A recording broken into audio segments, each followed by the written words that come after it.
95% of who we are by the time we're 35 years old is a memorized set of behaviors, emotional reactions, unconscious habits, hardwired attitudes, beliefs, and perceptions that function like a computer program.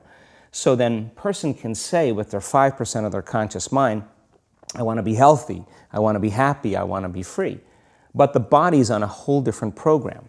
So then how do you begin to make those changes? Well, you have to get beyond the analytical mind, because what separates the conscious mind from the subconscious mind is the analytical mind. And that's where meditation comes in, because you can teach people through practice how to change their brainwaves, slow them down. And when they do that properly, they do enter the operating system where they can begin to make some really important changes. So most people then wait for crisis or trauma or disease or diagnosis. They wait for loss, some tragedy to make up their mind to change. And my message is, why wait? And you can learn and change in a state of pain and suffering, or you can learn and change in a state of joy and inspiration. And I think right now, the cool thing is that people are waking up. The higher the emotional quotient, the more you pay attention to the cause. And the moment the brain puts all of its attention on the cause, it takes a snapshot, and that's called a memory. So long-term memories are created from very highly emotional experiences. So what happens then is that people think neurologically within the circuitry of that experience, and they feel chemically within the boundaries of those emotions.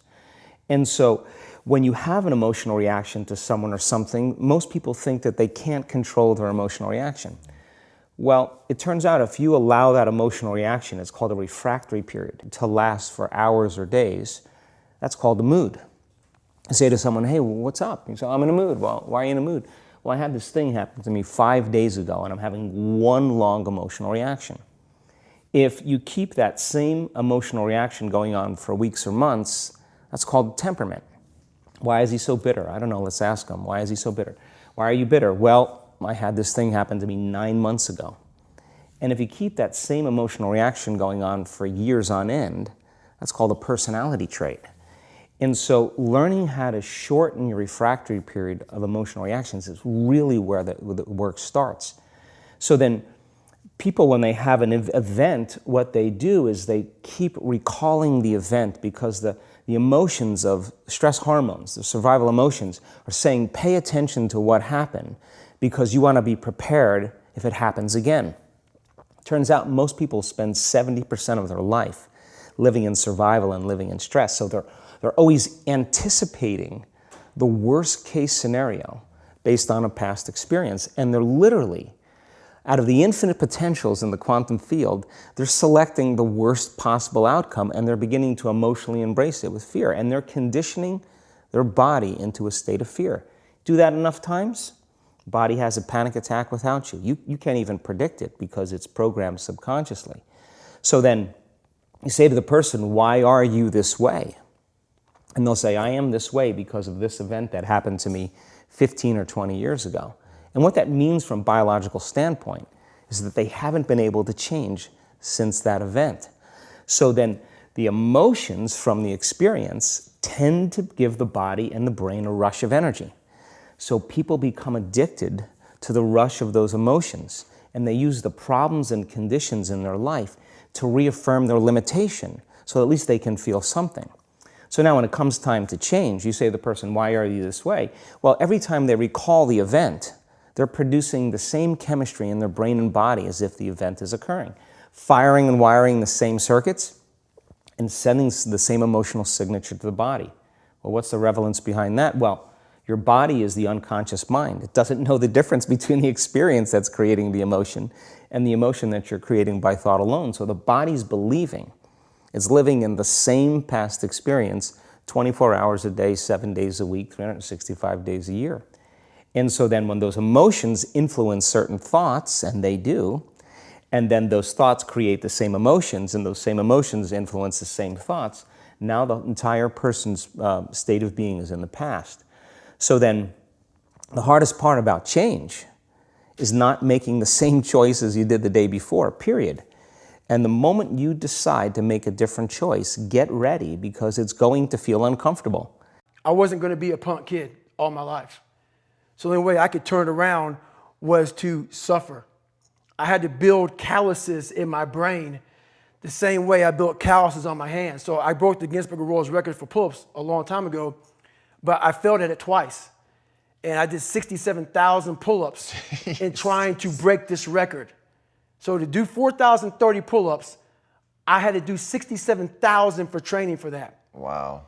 And so what I realized is for me to become the man I wanted to become, I saw myself as the weakest person God ever created.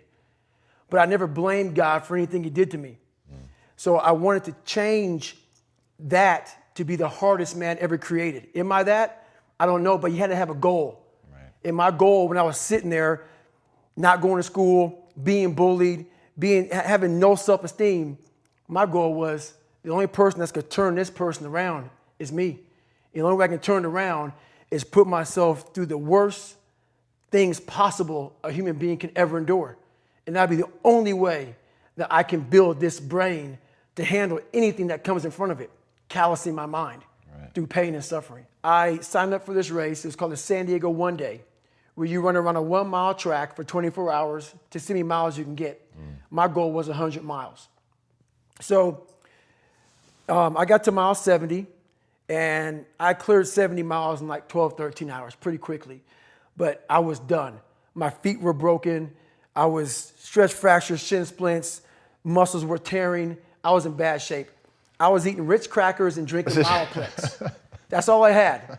No water, didn't know what the hell I was doing out there. Had on some tube socks. It was just ridiculous. It was a clown show. So I sat down at mile 70, and at this time I was married. And I look at my wife and I was like, I'm messed up bad. So I literally start to turn white. And when a black guy turns white, you're pretty fucked up. So here I am, I'm all fucked up in this chair. I'm at mile 70, they got 30 fucking miles to go. I'm jacked up. I gotta go to the bathroom, and the bathroom's like 20 feet from me. It's a porta potty. I can't get out of the fucking chair. So I'm peeing blood down my leg. Whoa. Pooping up my fucking back. And I got 30 miles to go. And I can't stand up because my blood pressure's all messed up. I've been in 3 hell weeks, Ranger school, overcome so many obstacles in my life. This last 30 miles of this race is when I realized a human being is not so human anymore. We have the ability to go in such a space if you're willing to suffer, and I mean suffer. Your brain and your body, once connected together, can do anything. And this 30 miles was the life-changing moment. I was out of it. I was in the worst pain in my entire life. I was, to me, on the brink of death. And I was able to chunk this 30 damn miles into small pieces. I was so driven, and I'm not gonna say motivated because motivation's crap. Motivation comes and goes. When you're driven, whatever's in front of you will get destroyed. So I sat in this chair and I was so driven to succeed in this race. And at this time, everybody goes, were you thinking about the guys that died? And I'm not gonna lie to you, I wasn't. This became a personal thing. This became me against this race, me against the kids that called me nigger, me against me. It just became something that I took so violently personal. And I broke this thing down into small pieces. I said, okay, I gotta get nutrition. I gotta be able to stand up before I can get off this curb and get off this chair and be able to go 30 miles. So I went through all these small steps and I was able to stand up. And then from standing up, I was literally walking around with my wife at the time, and she goes, you're not gonna make the time. She goes, you're walking like 30-some minute miles. I got to mile 81, and the second she said that I'm not gonna make the time, I ran the last 19 miles nonstop. And I can show these breathing techniques I've learned to do in extreme cold. So they are extremely effective. Very soon I was able to stay and prolong my time in ice water, feeling great. But is the breath just about oxygenating the tissues? Oxygenating not only to go past, in this case, to go past the lymphatic knots, which normally inhibits the oxygen to go deeper. Now we found a way to go past these knots into the lymphatic system, And with that, you come into the depth of your body and making you able to alkalize your blood within a couple of minutes. And with that, when the blood is the right pH degree, then suddenly the neurology of the mind, which is like electricity, is able to run through on a subtle basis. How familiar are you with hyperbaric oxygen? Not too much. I never did that, but So I know it heals infections and skin problems and things. What we do is the same thing, but then naturally. We do controlled hypoxia, like controlled high stage strain. We just did a study in the Andes mountains in South America on 4,500 meters. It's about 14,000 feet. And they compared Diamox, which is used for acute mountain sickness, very strong medicine, to the breathing. And the breathing won. So the breathing is more effective on those heights and in those extremes than a medicine. Wow. And this is unknown. And we got 8 more studies coming out. Hey man, we got the power to be the alchemist within our body. That's the way nature meant it to be. Right. Another thing is, they say 20% of our brain is working. Fuck that, man. It is 100%. And we got the innate capacity to enter into any part of our brain. And now we have shown to get into the deepest. And with that, we become the commanders of our own mind and body. So actually, we are mammals. We are about, we are built after millions of years as mammals. A physiology is inside, the wiring and everything is inside. And 3 times the world's length is vascular systems inside of us. Killer number 1 in our society is cardiovascular related. It's big time. And that is because we wear clothes. We are never being stimulated through cold, warm, and pressure. It's no longer there. So there is a mediocre state of our vascular conditioning. And and for that, we take cold showers.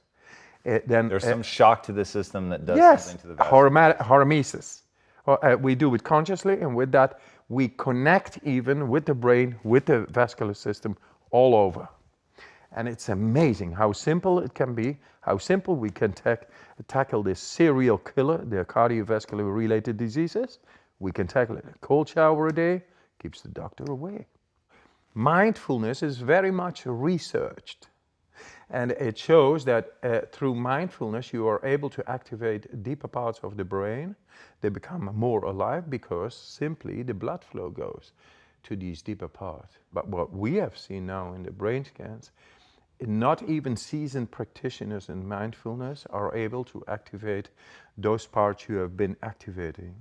And I say it's innately capacitated to anybody, but it needs the conscious technique and the passing on of that. Not money, etc., but it is there, but it needs to be awakened. It needs to be shown.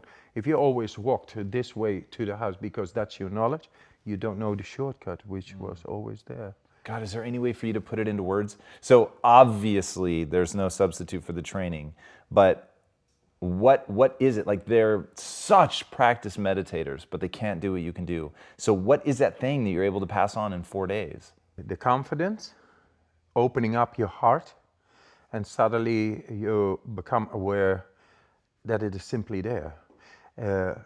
Within 4 days, we get into a tribal sense together. There is no me and you. We are together in nature, battling cold.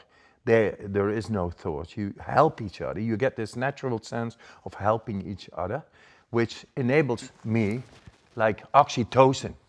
I help you. It's really strong, that oxytocin. And within those groups I do in nature, within 1.5 days, they are out of their conditioned state of the mind, holding in tension, and they're completely open, relaxed. And then they are able to let go and let the body do what the body is able to do in extreme situations, because they are no longer confined in their narrowed consciousness. Everything reacts directly and finds the answer. And with that comes everybody. And it all suddenly makes sense that love is the greatest power of the universe, and that we lost the tribal sense of helping each other.